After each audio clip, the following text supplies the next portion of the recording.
Hello everybody and welcome back to my YouTube channel. Today I'm going to be writing about my July goals and talking about the 5 things I learned after I self-published my book. My first novel, The Curse of Sokotoa, was published in 2016. Its 4-year anniversary is coming up and man, have I come so far as a writer. The writer's journey is something that I wanted to focus on my channel, and I wanted to take you guys along with me. I figured that starting off by discussing some mistakes that I made with my first book, what I've learned from them, and then applying that to my future works moving forward would be a great way to connect with you guys, especially writers who are in a similar dilemma or are afraid that they might find themselves in this situation when they start to think about publishing. I just want to say that it's okay for a writer or any writer to make mistakes because this is a learning process for everyone. We're human, we're going to make mistakes, and we're going to learn from them so that we don't make them again in the future. Hopefully. So the first thing that I wanted to talk about was marketing. I was a teenager while I was working on Sokotoa, and it was literally the thing that I focused on throughout my entire high school career. And while I did research on the market, for some reason, I just never made the connection in my mind that marketing was very important, especially if you're a self-published author or are thinking of becoming one. I did not market my book as much as I should have.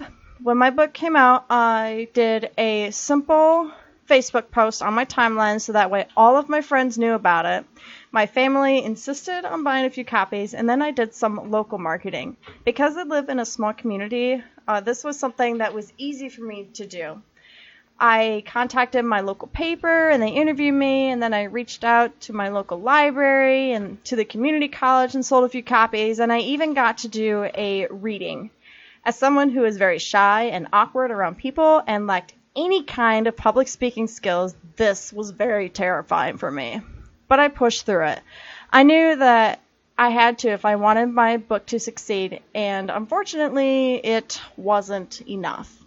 After having done more research into marketing, I found that it is something that you have to constantly be working at. And for me, I acquired a book launch planner and armed myself with knowledge so that when I relaunched Sokotoa and published my second book, I can do better than I did before.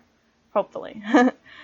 So my next thing also kind of has to do with marketing, and that is book reviews. People always say that book reviews are important because they help authors get noticed, and that's true.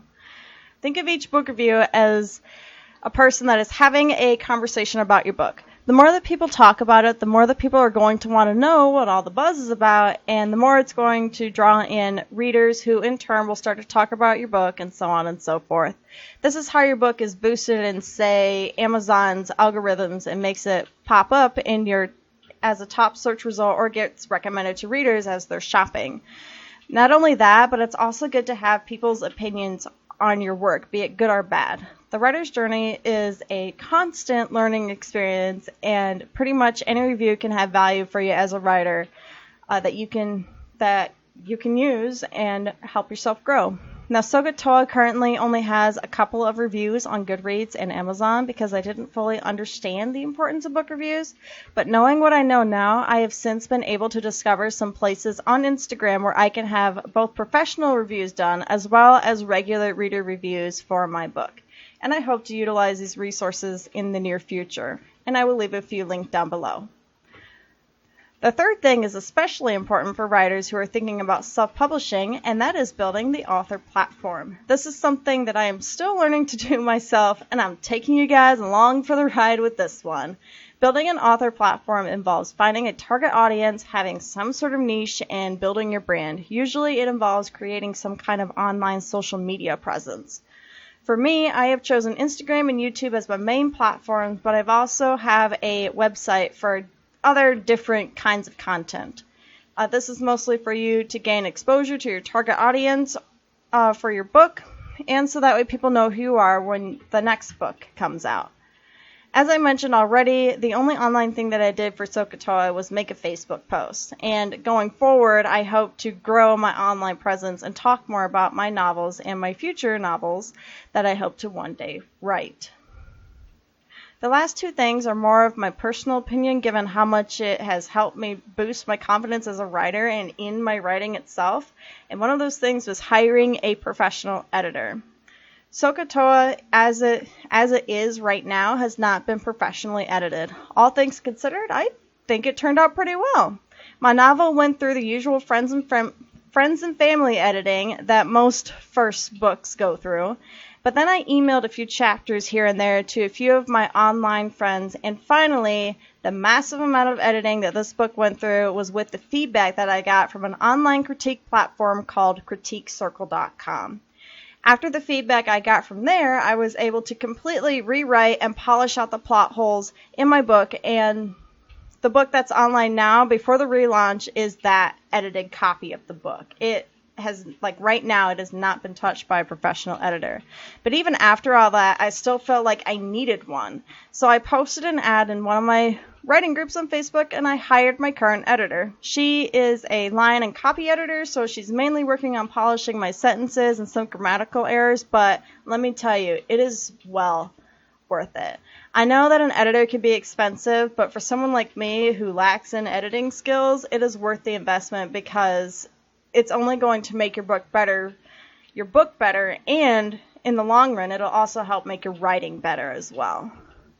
The final thing that I think is important is the cover of your novel. Whether we care to admit it or not, people always judge books by their covers. There's just certain color schemes or aesthetics that readers are drawn to. I know that when I go shopping for books at Barnes & Noble, pink is a color that I avoid because the color tends to be tied with romance or women's lit, and that's not my preferred genre. I prefer reading fantasy, and most fantasy books do not have pink covers. So I avoid pink covers because of that. But there are exceptions. But my point is that if you have the talent, then make the cover look as visually appealing to your target audience as you possibly can. I know that for my book, I did design the cover of on my own using free photo editing software, an image that I downloaded from a website where all the images were in the public domain, and the CreateSpace book cover templates.